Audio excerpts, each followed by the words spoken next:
this other sopa. That's good.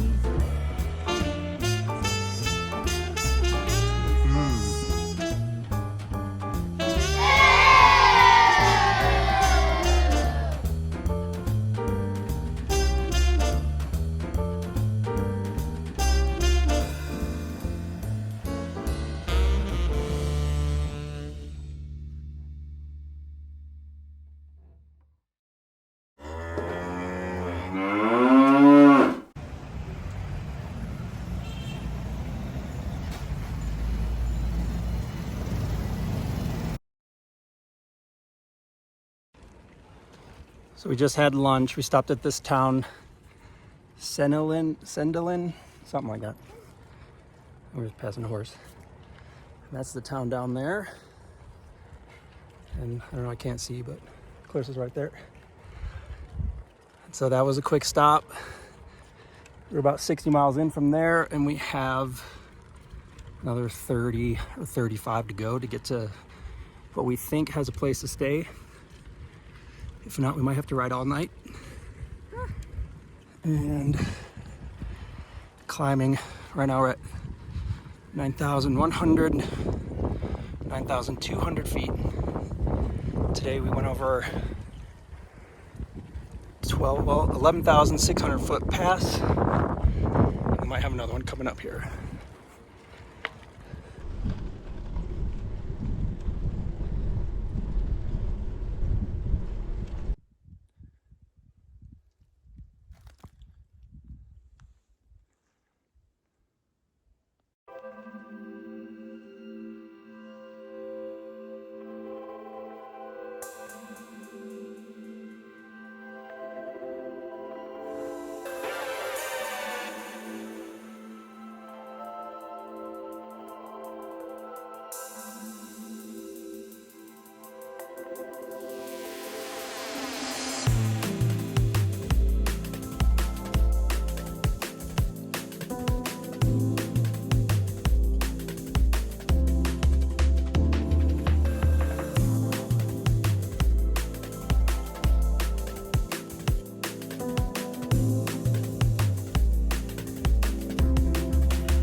Do you see this spider right here?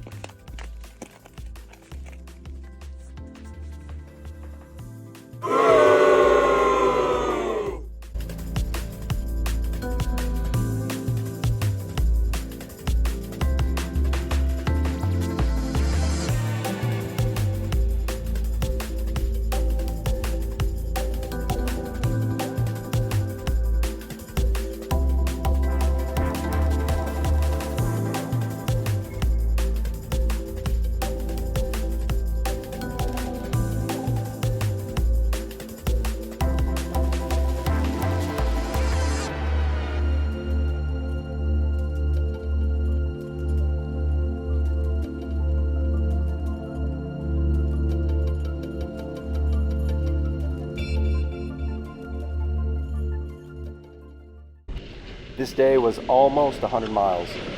We got here and we weren't even 100% sure that there was going to be a place to stay. Somebody will help us. Somebody will help us. Yeah, and for a minute there, we thought we were going to have to sleep by the river, but Cajamarca was a little hotel along the river that we found, and we were able to stay there and actually find a place to eat as well.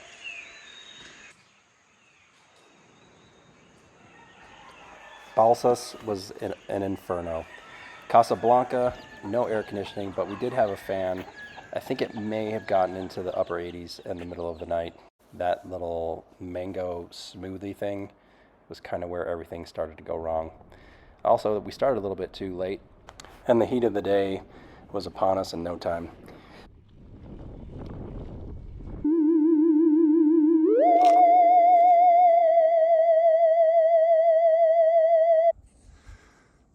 That's Balsas. That's the town that we stayed in last night. And that's where we came down, zigzag down this big valley. That's about 10,000 feet. And that river's 2,800 feet.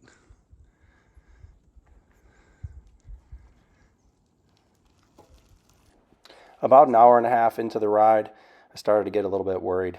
We couldn't find any water, and of course, there was a spring eventually, but it took quite a while.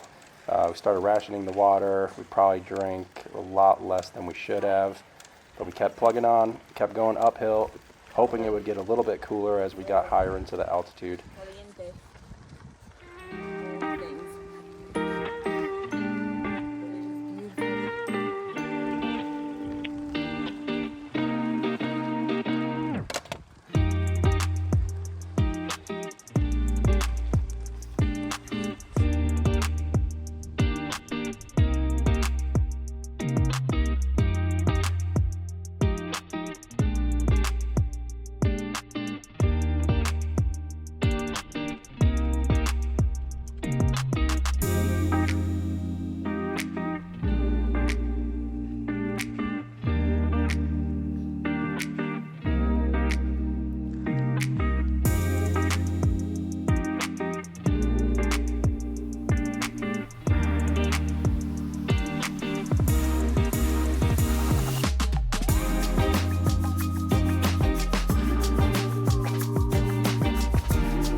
Oh, there's another biker.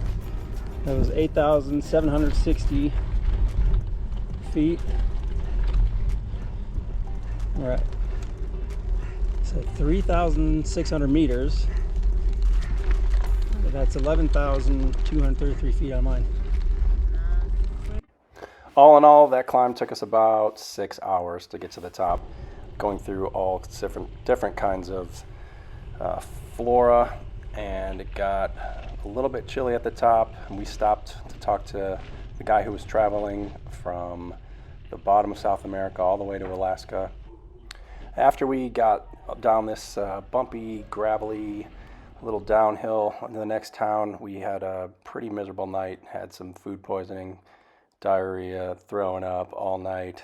The next morning we got to this little restaurant to start our day to see if we could start pedaling out to the next town, and it was kind of a bad idea, but we headed out, and this is the road that got us there, slightly downhill along the river, 30 miles, and it was pretty miserable. We could barely pedal, and we got to this town, Tingo, and that's where the journey ended for us. We were cooked, we had nothing left, throwing up, all sorts of bad stuff. We finally made it. Right at this point, it was probably 90 degrees outside, and found this little place. As you can see, we look amazing. The guy that owned this place was from Arizona, and we're super lucky that we found him. He helped us out quite a bit, gave us a lot of tea and some food, and kind of got us to health after a couple days, and he found us a bus ride. So we took the bus exactly back the way we came, ended up back in Cajamarca. But before that, we took a little break on this river swing that he had. Really cool grounds, really beautiful.